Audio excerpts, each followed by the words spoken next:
right? And you have candles that is moving down. So what we say over here is that in uptrends, candles will create higher highs and higher lows on 30-minute to 1 hour time frames. In the downtrends, candles will create lower lows and lower highs on 30-minute to 1 hour time frames, right? This far, things make sense. If price is trending down, you want candles to make lower highs and lower lows. If price is trending up, you want candles to make higher highs and higher lows, right? Because that's what a trend is. Understanding change in trend is important. Oh, it should be change, not chance. I'm going to review this with Rakil here. Yeah, so understanding the change in trend is important. What this means is that you have to understand what the lower time frame is saying. Because let's say if this is a 30-minute time frame here, right? You have a 30-minute time frame here, and you have candles that are moving bearish. You have a candle that is moving bearish here, and you took so basically once this candle closed bearish, you're like, okay, perfect. What I'm going to do is I'm going to take an entry right over here, and I'm going to put my stop loss up over here, and I'm going to take a sell. So you, Mr. Trader, you take a sell over here, and now price starts to move down. You're like, okay, perfect. Price is moving down. This is awesome. But for some reason, what happens is that once you switch to the 15-minute time frame, you see that a 15-minute candle now starts to move up, right?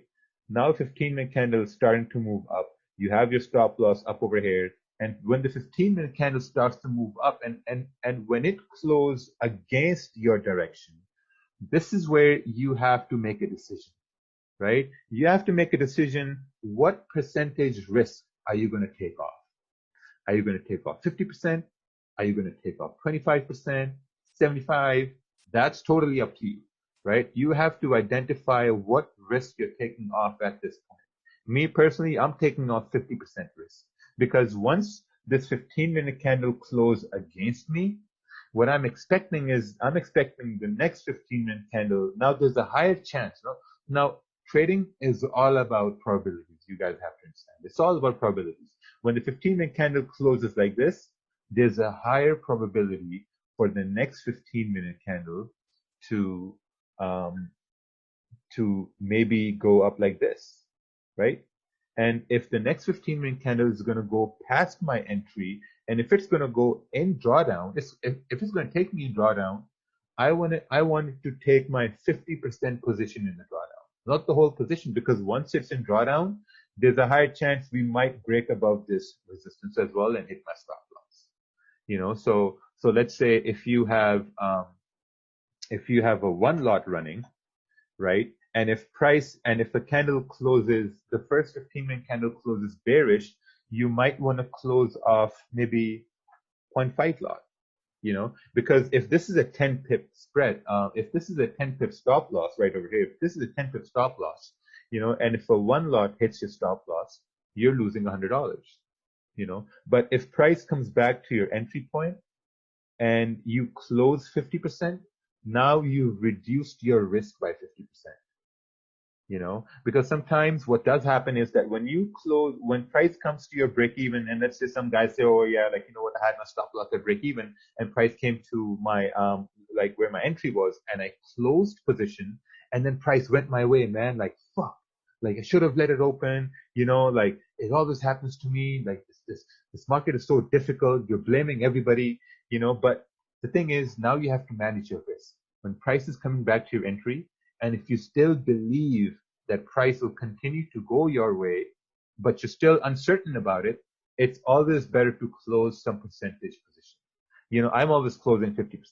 Whenever price comes back to my entry, now instead of closing out at break even, I'm closing out 50%. Because in the past it has happened, price comes to my entry, I close everything, and then price goes to where I wanted to go, and I'm like, oh man, should have just held it, or should have just kept it, whatever. But we don't know that, because like everything is based on probability. So when you're closing 50%, now you're taking off 50% risk, and now you are stress free. Because the main cause of stress in trading is when we go in a drawdown, right? And when we go in a drawdown, now we're expecting a loss. Some people don't know their risk. Some people are over leveraged. You don't know how much you're going to lose when you hit your stop loss. So the rule of thumb here is, I would say everyone needs to adopt this methodology to keep your losses small. Because if you close 50% over here and price hits your stop loss, now you've lost $50 instead of losing $100. So now you've kept your stop loss small. So now when you take a winning trade, and that winning trade, you end up with 10 pips, now you're in profits, because now if it hits your take profit on a one lot, you have made $100 minus the 50 you lost over here. Now you're up $50, but if you don't close 50%, or if you don't close a percentage position and it hits your stop loss, and if the next trade wins, then you're at break even. You're not going anywhere. This is the main problem people have. The main problem I see, the questions I see or I get are basically, hey man, so I keep taking trades, my risk is managed, but overall I'm at break even. I win a trade, I lose a trade, I'm at break even, I win another trade, I win another trade, and then lose two trades, I'm still at break even, I'm not moving. The reason why you're not moving is because you're not managing your risk. This, I don't know why people don't teach this. I don't know why no one talks about this. I mean, this is really important, man. Like, you need to understand how much you're taking off the position, how much risk you're taking away, because it makes no sense to take the whole stop loss, right? So in the same way, like, if prices moving up, so you're looking at the smaller time frames. Okay, what's this? What if the trade goes back your way? Do you add the 50% back? Depends. I still have some material to write on it. So we're going to discuss how to add positions to winning trades in more detail on May 17th. I'm going to keep it for that because there's still some things I have to, backtest. So this is how you're really reducing your risk. The main thing is, the only thing you can control in trading, remember this, the only thing you control in trading is your risk. That's it. You don't control the outcome. You don't know if price is going to go your way. You don't know if it's going to go against you. The only thing you're controlling is how much you have risk on the table. So for me, personally, whenever I see, let's just summarize all this here, right? If you are expecting the 1 hour candles to continue, now this will be a very objective scenario.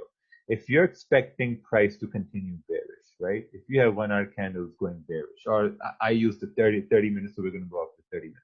If you're seeing the 30-minute candles going bearish and they're making lower highs and lower lows, and for some reason, if there's a 15-minute candle that's closing bullish, then there's a higher chance that price may start to go against you. So this is where you need to see that, okay, well, I see a smaller time frame candle that's going against me. I may want to take some risk off the table because I don't want my entire stop loss to hit. I want a portion of my stop loss to hit. It's very important. What if you enter a trade and it goes completely the opposite way from the start? Do you close 50% or let it breathe? That's totally up to you. What it means is that if you enter a trade and price just starts to go against you all of a sudden, then it's what they say, it is what it is. Like, you can't control that, right? So that's why you have a stop. Like those are things that will happen, and you'll have to get comfortable with that. Like, you can't really control that. But the one thing I will say to that is, like, let's say you have a candle that's going bullish from support. These are very generic examples. And now you take a buy. So let's say this is a 30 minute. So all the candles I draw here, they will be 30-minute candles, because 30-minute candles, they have a higher probability of moving. Let's say if you have a 30-minute candle and it's moving bullish, right? And you take a buy over here, and the next candle starts to go bearish, right? So next 30-minute candle starts to go bearish really, really quick. Now, there's a very high chance that before this candle comes down to hit your stop loss on the smaller time frame, you will see a candle close. Because you have to understand this. Someone asked a question about fake outs. Again, I explained, don't ask any questions until the end of the presentation. Everything is covered. I think I should just mute the mute the comment section here because I don't know, people don't listen. I mean, you have to let it flow, you know? I mean, I took this time to make a presentation, so let it flow. Perfect. So when you're looking at the 30-minute candles, you know, you have to understand that, okay, there are two 15-minute candles and one 30-minute candle. You know, so there's a very high chance that before this 30-minute candle closes, you will have one 15-minute candle that will close bearish. You know, so if you have one 15-minute candle closing bearish, or let me just draw them here on the side. So let's say you had, for better understanding, let's do this here. So you had a 15-minute candle that went up, and then you had the next 15-minute candle that went up. So these two 15-minute candles, they formed one 30-minute candle right over here, right? And now if you have the next 15-minute candle that's forming bearish, right? Now there are two things can happen. Maybe this bearish 15-minute candle is forming a lower wick on the 30-minute candle to push up. Okay, maybe it's forming a lower wick for a 30-minute candle to push up.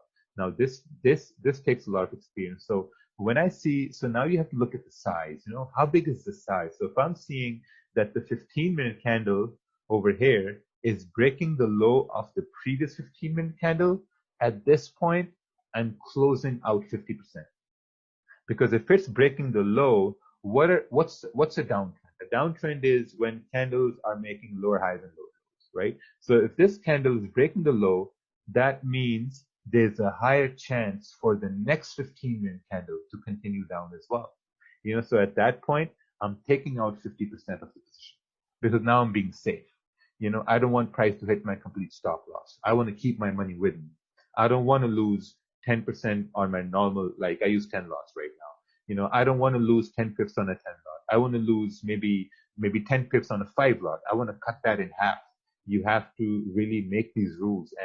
And this is where magic keys come in handy, where you can just close out a percentage ASAP.